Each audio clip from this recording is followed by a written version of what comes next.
सच्चे भक्त की कहानी। एक बार की बात है, भगवान के एक सच्चे भक्त थे।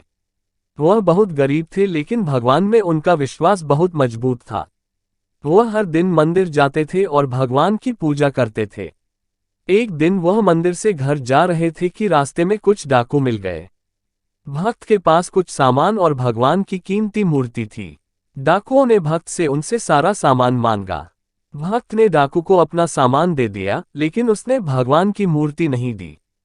डाकुओं के दबाव डालने पर उन्होंने कहा, मैं भगवान का भक्त हूँ, मैं अपना सामान और अपनी जान दे सकता हूँ, लेकिन मैं भगवान को नहीं छोड़ सकता।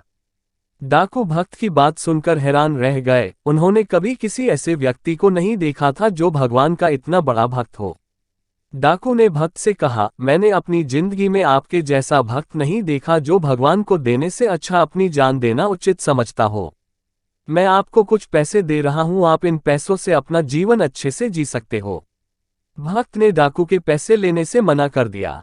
उसने कहा, मुझे पैसों की जरूरत नहीं है, मुझे भगवान पर भरोसा है, वह मुझे सब कुछ देगा। डाकू भक्त की बात सुनकर और भी हैरान रह गया।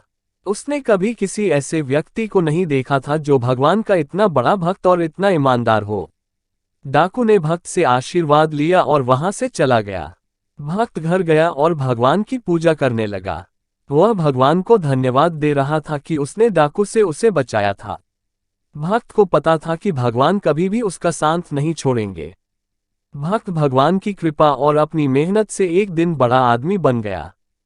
शिक्षा। सच्चे भक्त की कहानी से हमें शिक्षा मिलती है कि हमें हमेशा भगवान पर भरोसा रखना चाहिए।